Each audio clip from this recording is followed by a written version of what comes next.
नमस्कार, मैं आपका अपना जोनी सिरसवाल। इस वक्त की लाइव तस्वीरें आप देख रहे हैं उज्ज्वल हरियाणा न्यूज़ के माध्यम से। दोस्तों, इस वक्त मैं मौजूद हूं गांव निगदू में, जो कि जिला करनाल का गांव है, और हमारे साथ बीजेपी मंडल के कोष अध्यक्ष इस वक्त हमारे साथ मौजूद हैं, डॉक्टर सुंदर जी, जो कि काफ़ी समय से जो है बीजेपी के अच्छे कर्मठ कार्यकर्ता हैं और काफ़ी योगदान इनका जो है रहा है बीजेपी के प्रति, हमेशा ही समर्पण रहा है।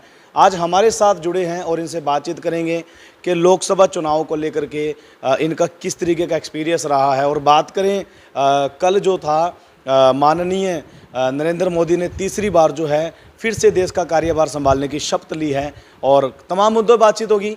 आप सभी से पहले इस वीडियो को ज़्यादा से ज़्यादा शेयर करें। सर, सबसे पहले आपका स्वागत है हमारे चैनल उज्ज्वल हरियाणा न्यूज़ में। धन्यवाद। सबसे पहले तो मैं उज्ज्वल हरियाणा न्यूज़ का धन्यवाद करता हूं कि हमें मौका मिलता है कि आपके माध्यम से हमारी बात भी दुनिया तक जाए जी। और उसके बाद मैं श्री नरेंद्र मोदी जी का बहुत बहुत धन्यवाद करता हूं और बधाई देता हूं कि उन्होंने हमारे मंडल में फिर से कार्यकर्ताओं में वो जान डाल दी जो हमारे दिल में मतलब एक चाहत थी। श्री मनोहर लाल खट्टर जी को कैबिनेट मंत्री बना के उन्होंने हमारा और भी हौसला बुलंद कर दिया।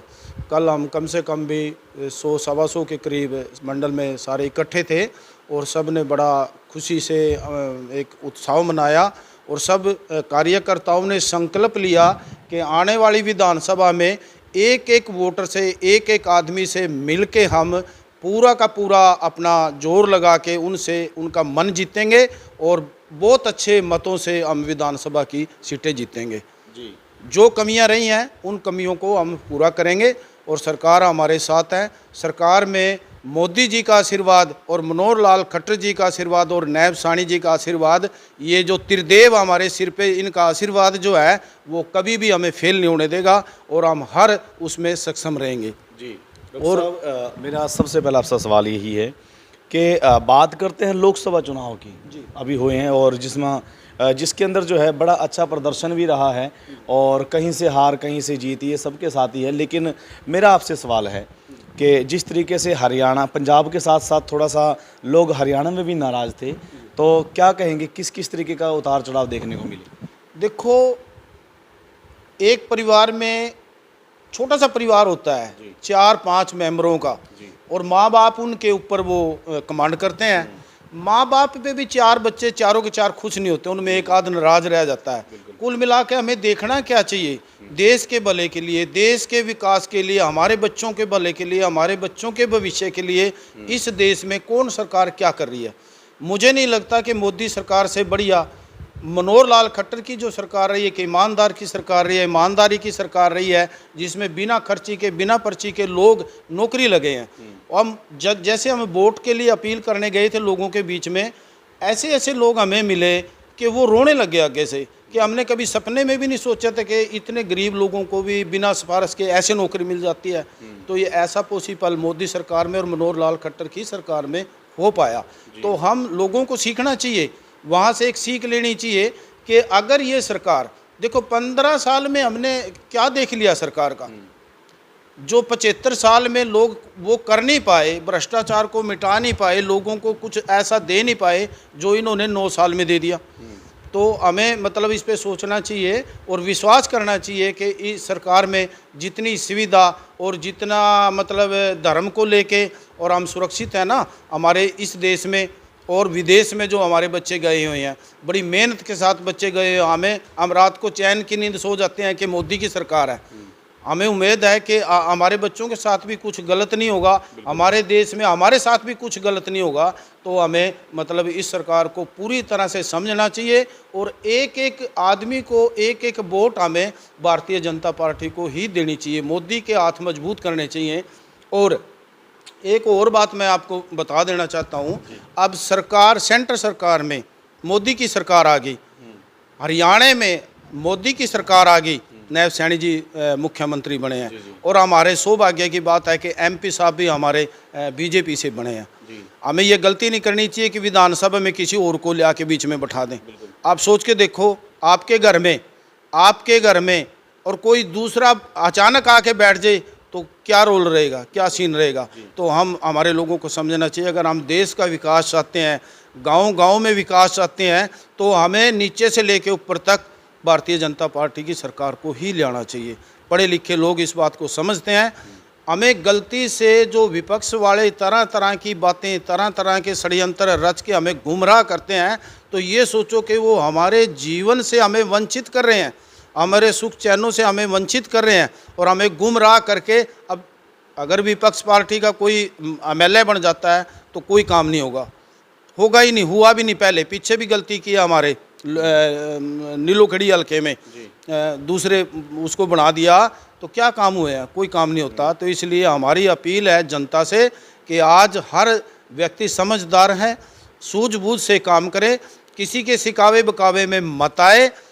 सरकार को मजबूत करने के लिए वोट चाहिए, समर्थन चाहिए, और सरकार से हम अपील करेंगे कि हमें काम चाहिए और प्यार चाहिए और रिस्पेक्ट चाहिए। वो मैं उम्मीद करता हूँ कि हमें वो रिस्पेक्ट और प्यार और काम बिल्कुल मिलेगा, 100% मिलेगा भी। कम से कम उसके योग्य हम उनको मजबूत तो करें।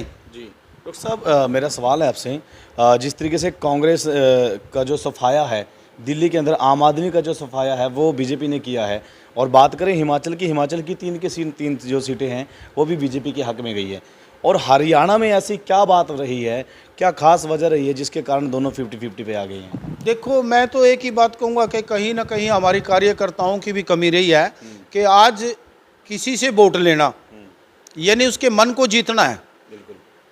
कोशिश हमने पूरी की है कि हम हर वोटर तक, हर व्यक्ति तक गए। सरकार ने ऐसी अच्छी नीतियां बनाई, एक पन्ना प्रमुख को लेके। एक पन्ना प्रमुख जो था उसकी ड्यूटी थी कि वो हर वोटर के पास, हर व्यक्ति के पास जाए।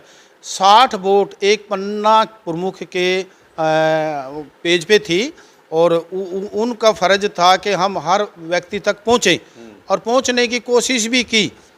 चलो कहीं ना कहीं वो थोड़ा सा ढीला रह गया काम। फिर भी मैं ये कहूँगा कि हमारे निगदू मंडल ने तो बहुत काम किया, बहुत मेहनत की, दिन रात एक कर दिया। हमने शादियां भी की हैं, शादियों में भी इतनी मेहनत नहीं हमने की। अपनी खुद की लड़कियों की शादी थी, लड़कियों की शादी थी, हम दिन रात जागते रहे। तो अगर हमें मेहनत करेंगे, हमें भरोसा है कि विधानसभा में हम सारी सीटें ले जाएंगे, एक भी नहीं छोड़नी। विधानसभा में जिस तरीके से आज हरियाणा में लोकसभा की जो सीटें हैं बीजेपी की और कांग्रेस की, जो दोनों की जो 5-5 सीटें आई हैं, उसको देखकर जो है लगता है कि अब की बार जो विधानसभा का जो इलेक्शन आने वाला है वो कहीं ना कहीं बहुत पेचीदा होने वाला है। नहीं, ऐसा कुछ नहीं है। इन्होंने थोड़ी सी गलत अफवाहें फैलाई हैं कि अब विधान उसको क्या बोलते हैं उसको, संविधान को बदल देंगे मोदी जी। ऐसा कुछ नहीं है। संविधान को कोई छेड़ भी नहीं सकता जी, संविधान को कोई नहीं बदल सकता। लेकिन इन्होंने गलत प्रचार किया, जनता को गुमराह कर दिया। खासकर जो मतलब थोड़ा सा पिछड़ा वर्ग था वो पता नहीं कैसे इनके बकावे में आ गया।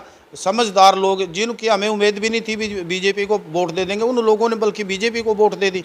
उन्होंने समझा कि ये गलत झूठ बोल रहे हैं, झूठा प्रचार कर रहे हैं, और ये झूठा प्रचार हम साबित कर देंगे अभी जी। बात करें अयोध्या की, जिस तरीके से एक अयोध्या को आज जो एक मुद्दा बन चुका है, क्योंकि जिस तरीके से नरेंद्र मोदी ने जो है पूरे 500 साल बाद जो है श्री राम जी को तंबू से निकाल करके मंदिर तक पहुंचाया है, और एक महल के आकार के मंदिर कह सकते हैं उसको, और जिस तरीके से उसके बावजूद भी अयोध्या वासियों पे कुछ खास असर उसका देखने को नहीं मिला है, और जो सीट है वहाँ पे एक अदर कैंडिडेट्स ले जाता है। देखो, ये तो अयोध्या वासियों ने बहुत बड़ी गलती की है। जो गलती उन्होंने राम के टाइम में की थी, भगवान रामचंद्र जी के साथ मेरे हिसाब के कोई कमी नहीं छोड़ी थी, कि वो तो साक्षात भगवान थे। उन्होंने हमें संस्कृति सिखाई और संस्कार दिए, और ऐसा संस्कार और संस्कृति जो भगवान रामचंद्र जी के इतिहास से हम आज भी सीखते हैं, वो चीज़ जो है ना हमें मिली। और उन्होंने उस टाइम में भी गलती की थी, और मुझे तो लगता है कि जैसे राम के साथ किया था ऐसे उन्होंने मोदी के साथ भी करके गलती की है, बहुत भारी जुल्म किया है।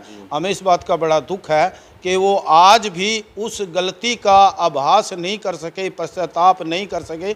कम से कम आज के युग में तो, मोदी के समय में तो उस गलती का वो कुछ ना कुछ तो अपना पश्चाताप करते, और एक एक वोट वो मोदी को देके ये साबित कर देना चाहिए था उनको कि अयोध्या की जो जनता है वो भगवान रामचंद्र जी की छत्र छाया में वहाँ मतलब रही है, भगवान रामचंद्र जी का नाम उनको मिला अयोध्या, तो उनको ये मौका चूक के बड़ी भारी गलती की है। अब भी कुछ नहीं है, अगर वो विधानसभा में समझ के अच्छे से वोटों से जितवा दे तो उनकी गलती का पश्चाताप हो सकता है, अदरवाइज उनको दुनिया में कोई माफ़ नहीं करेगा।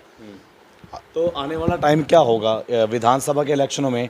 क्या अब की बार जो बीजेपी की तैयारी है वो डबल होने वाली है? देखो, बीजेपी की तैयारी डबल होगी और तब तक लोग समझ भी जाएंगे भाई उन्होंने गलती कर दी, और विधानसभा के इलेक्शन में देख लेना सारी की सारी सीटें बीजेपी की जाएंगी। अब की बार जिस तरीके से तीसरी बार फिर भारत के प्रधानमंत्री नरेंद्र मोदी ने दोबारा से शपथ ली है इस देश का कार्यभार संभालने की, तो क्या कहेंगे अब की बार कुछ बड़ा होने वाला है? और भी बहुत अच्छा करेंगे वो। अगर छोटी मोटी कहीं कमी रह गई होगी उसको पूरा करेंगे, और लोगों के बीच में ये साबित करेंगे एक नरेंद्र मोदी। देखो, मैं तो ये कहूँगा कि ये भारतवासी बहुत बड़ी भूल कर रहे हैं कि आसान कर दिया मोदी पे, भाई उनको प्रधानमंत्री बना दिया। अरे ऐसे व्यक्ति को, ऐसे देव पुरुष को अगर सारे विश्व का प्रधानमंत्री बनाए तो भी छोटा है, तो भी कम है। क्योंकि हमने विदेशों में जाके देख लिया, जिसकी विदेश में भी छवि अच्छी, और इसकी वजह से भारतवासियों की वहाँ जो इज्जत होती है, छवि अच्छी बनती है और बन रही है, ये लोग सोच नहीं सकते। ऐसे व्यक्ति को तो पूरे विश्व का प्रधानमंत्री बनाए तो भी कम है। ये बहुत बड़ी बात नहीं है भारत का एक प्रधानमंत्री बनाना। मैं तो इसको ज़्यादा बड़ी बात नहीं समझता मोदी के हिसाब से। यानी कि आपके अनुसार जो हक था वो इन्हीं का था? हाँ, बिल्कुल था। ऐसा प्रधानमंत्री ना पहले कोई आया और ना आने का ही नहीं। कुछ लोगों ने सोशल मीडिया पे बड़ा जम के मजाक उड़ाया था कि जो आत्मनिर्भर भारत कहने वाले थे वो आज खुद दूसरे के ऊपर निर्भर कर। देखो, ये देश में पूरा इतिहास हमने सुना भी है, पढ़ा भी है, भगवान की, संत की, महापुरुषों की, जीते जी तो ये माटी पीटते हैं। और अंत में फिर यही लोग क्या करते हैं, फिर उनकी पूजा करते हैं। अरे सोच के देखो, जब रावण और राम का युद्ध हुआ था, वो लोग कितने भाग्यशाली थे जिनको उस युद्ध में युद्ध करने का अवसर मिला था। और जब महाभारत हुआ था, कौरव और पांडव का युद्ध हुआ था, उस वक़्त में कितने भाग्यशाली लोग थे जिनको पांडव के छत्र के नीचे युद्ध करने का अवसर मिला था। और ये कितने नासमझ लोग हैं। आज मोदी के ध्वज के नीचे जो एक धर्म और पाप का युद्ध हो रहा, उस युद्ध में ये अपना सौभाग्य नहीं समझते भी धर्म की लड़ाई लड़ें। मैं तो बड़ा दुर्भाग्य समझता हूँ कि इनके समझ में ही नहीं आ रही ये बात।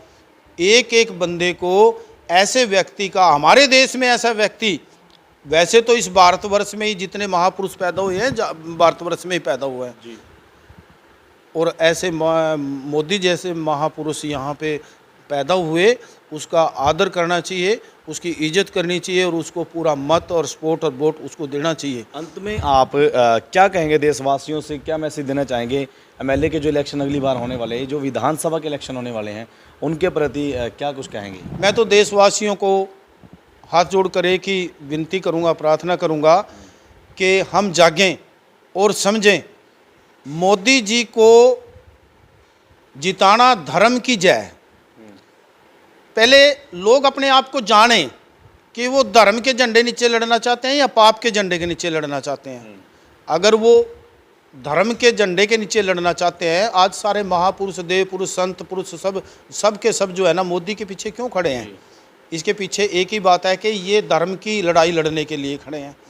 और मैं उम्मीद करूँगा कि एक एक भारतवासी इस बात को समझेगा। सोचो देश के बारे में, अपना स्वार्थ छोड़ दो। मान लो मुझे एमएलए बनना है, मुझे एमपी बनना है, यहाँ तक अपने मंत्री बनने तक अपना स्वार्थ ना रखो। इस स्वार्थ से थोड़ा ऊपर उठ के आओ, देश के बारे में कुछ सोचो, अपने बच्चों के बारे में कुछ सोचो। और जब हम बच्चों के बारे में, देश के बारे में कुछ सोचेंगे तो आपको एक ही बंदा, व्यक्ति दिखाई देगा, वो सिर्फ नरेंद्र मोदी जी। ये सत्य है और यही सच है। तो दोस्तों ये थी आज हमारे साथ निगदू बीजेपी मंडल के कोष अध्यक्ष डॉक्टर सुंदर जी, जो कि काफ़ी समय से जो है बीजेपी में कार्यरत हैं और एक कर्मठ ईमानदार जो हैं कार्यकर्ता हैं बीजेपी के। आज इन्होंने अपने दिल की बातें जो हैं आज हमारे चैनल के माध्यम से जो है पब्लिक तक अपनी बातें जो शेयर करी हैं, और इन बातों में कितना आपको सच्चाई, कितनी सच्चाई आपको झलक रही है और कितना आप इस बात से सहमत है, कौन सी बात आपको इनकी खास लगी। तो मैं चाहता हूँ कि आप भी अपनी कमेंट बॉक्स में एक बार राय जरूर दें, इस वीडियो को ज़्यादा से ज़्यादा शेयर करें। आज की रिपोर्ट में सिर्फ इतना ही। मैं यानी जोन हिरसवाल, फिर से मुलाकात होगी, तब तक के लिए जय हिंद, जय भारत।